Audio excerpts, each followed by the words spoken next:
자, 요즘 아파트 값이 많이 떨어졌죠. 그래서 이럴 때 누가 집을 사느냐 하시는 분도 있지만 오히려 이럴 때 내가 원하는 집으로 좀 집을 갈아탈 수 있다. 이런 기회로 생각하시는 분들도 적지 않을 것 같습니다. 그래서 이럴 때 생각하는 게 바로 일시적 2주택 제도라는 건데요. 올해 좀 큰 제도 변화가 있었습니다. 어떤 내용인지 오늘도 한번 이 KB국민은행 이호용 세무사님과 한번 알아보는 시간을 갖도록 하겠습니다.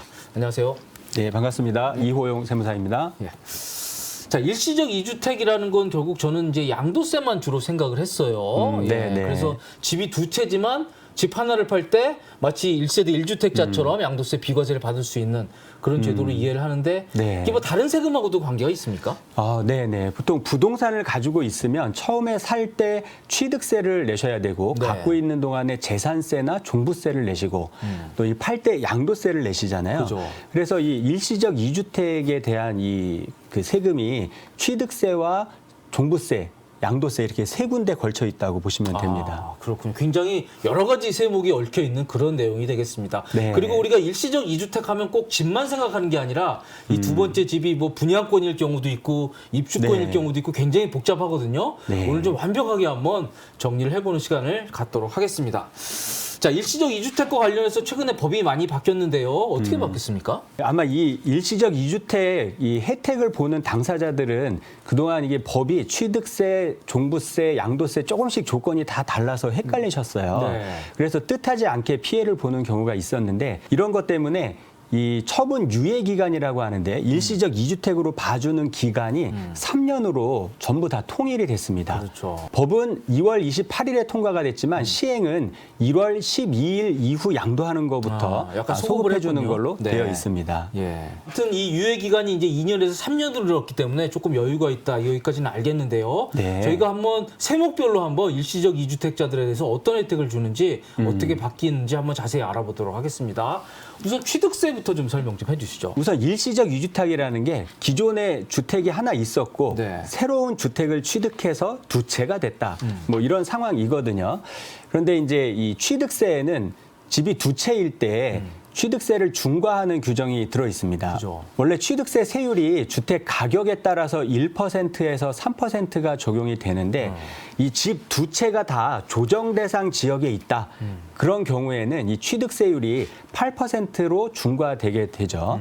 그런데 일시적 2주택이라면, 그러니까 쉽게 얘기하면 이건 투기 목적의 다주택자가 아니니까 좀 봐주자. 그렇죠. 이렇게 돼 있는 거고. 네. 그러면 중과세율 8%가 아니라 1에서 3% 1주택자 세율을 적용해주게 되는 겁니다. 종합부동산세의 경우에는 1주택자는 12억 원을 일단 빼주고 시작하고 그죠. 또 보유 기간이나 이 고령자, 이 나이에 따라서 이 세액 공제를 적용을 해주게 됩니다. 그죠. 그래서 1주택자는 이런 혜택이 있는데 2주택자는 이 혜택이 없고 기본 공제가 9억만 적용되고 그죠. 이 세액 공제 적용이 안 되게 됩니다. 일시적 2주택에 해당이 되면 1주택자처럼 봐서 이 기본 공제도 늘려주고 이 세액 세액 공제도 공제도? 해주고 이렇게 되는 거죠. 아. 그런데 이제 여기서 약간 차이점은 혜택은 주지만 주택 가격은 두 개를 다 합쳐서 계산을 한다. 이렇게 같이 이해를 해주셔야 됩니다. 한 채만 해주는 건 아니고 네. 합산은 되는군요. 그런데 그렇습니다. 1주택자처럼 봐준다 그런 얘기네요. 네, 네. 예. 그리고 양도세도 이 혜택이 달라지는데요. 원래 1주택자한테는 1주택 비과세를 해주죠. 그죠. 그래서 매매 금액이 12억을 넘는 고가주택이라면 세금을 일부 부담을 하긴 하는데 이 경우에도 1주택자는 장기 보유 공제를 1년당 최대 4+4 해서 8% 이 특례 장특공이라고 하는데 그죠. 이걸 적용해 주거든요. 그런데 2주택자인 경우에 양도를 하면 이 비과세도 못 받고 특례 장특공도 못 받게 돼 있습니다. 그런데 일시적 2주택에 해당이 되면 이 1주택자의 혜택을 주겠다. 이렇게 되어 있는 겁니다. 네. 그래서 일시적 2주택은 완전히 1주택자와 똑같이 지금 봐주는 거네요. 네, 그런 취득세나 셈입니다. 종부세나 양도세에 있어서도 양도세도 최대 80%까지 장특공제를 해주는 거네요. 그러니까. 네, 그렇습니다. 네. 자, 굉장히 좋은 제도인데, 자, 이게 또 좀 헷갈리는 게, 이제 아까 말씀드렸듯이 집이 두 채면 간단한데, 한 채가 뭐 분양권이나 입주권 같은 경우도 있단 말이죠. 네. 이런 경우는 어떻게 됩니까? 대부분 이 주택의 범위에 이 분양권과 조합원 입주권은 주택이 아니라 부동산 권리이기 때문에 주택과는 살짝 다른 성격이 있는 건 맞습니다. 네. 그런데 이제 이 다주택에 대한 중과나 아니면 1주택에 대한 혜택 이런 거를 비슷하게 주는 경우가 있거든요. 네.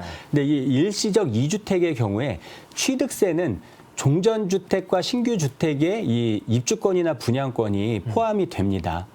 그리고 종합부동산세는 아예 입주권과 분양권은 주택이 아니기 때문에 고려 대상이 아니고요. 네. 양도세에서는 종전주택 말고 신규주택일 때 이게 주택이 아니라 분양권이나 조합권인 경우에 똑같이 혜택을 주는 내용이 좀 같이 들어있어요. 네. 분양권과 입주권이라고 해서 이게 다 똑같이 일시적 2주택이 적용되는 게 아니라 이 세목별로 약간의 차이가 아직 남아있다. 네. 이렇게는 기억을 해 두셔야 될 것 같습니다. 예.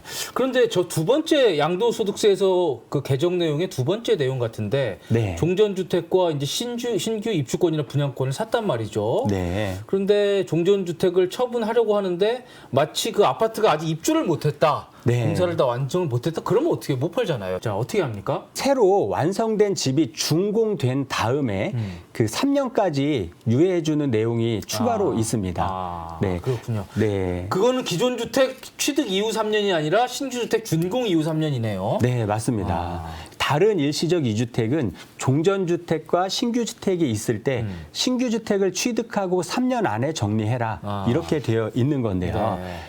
이 신규 주택이 입주권이나 분양권인 경우에 이 새 집이 완성이 돼야 들어갈 수가 있는데 그런 예외를 인정해줘서 새 집이 완성되고 나서 3년 안에 파는 예외를 추가로 더 해주고 있는 겁니다. 뭐 당연한 얘기라고 생각이 됩니다. 우리 네. 길바닥에 앉을 수는 없으니까요. 당연한 그렇죠. 생각이 되고 그리고 저것도 저는 굉장히 중요하다고 봅니다. 요즘에 이 재건축 재개발 활성화하려고 정부가 굉장히 노력을 하고 있는데 네. 지금 재개발 재건축에서 이주를 하게 되면 집이 없으니까 뭐 집을 사든 뭐 전세를 들어가든 해야 되는데 그렇죠. 그럴 경우에 맨 마지막 저거를 활용하면 좋을 것 같아요. 이 재건축 사업이 딱 결정되고 난 다음에 네. 그동안 이주할 집이 필요하잖아요.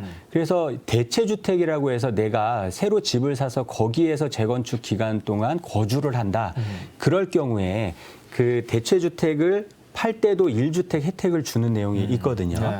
그래서 이 경우에도 대체주택이 완공되고 나서 3년 안에 팔면 되는 이런 내용이 예외로 적용돼 있습니다. 네. 그런데 저건 또 까다로운 조건을 만족을 해야 됩니다. 저 오른쪽이네요. 이번에 이제 그 3년으로 이 각각 돼 있던 게 뭐 2년인 것도 있고 이런 각각 달랐던 게 3년으로 다 통일이 됐거든요. 네. 그래서 이 통일됐다는 것만 기억을 하시다 보니까 이 취득세나 종부세, 양도세가 모두 다 조건이 똑같은 걸로 착각을 하시는 경우도 있습니다.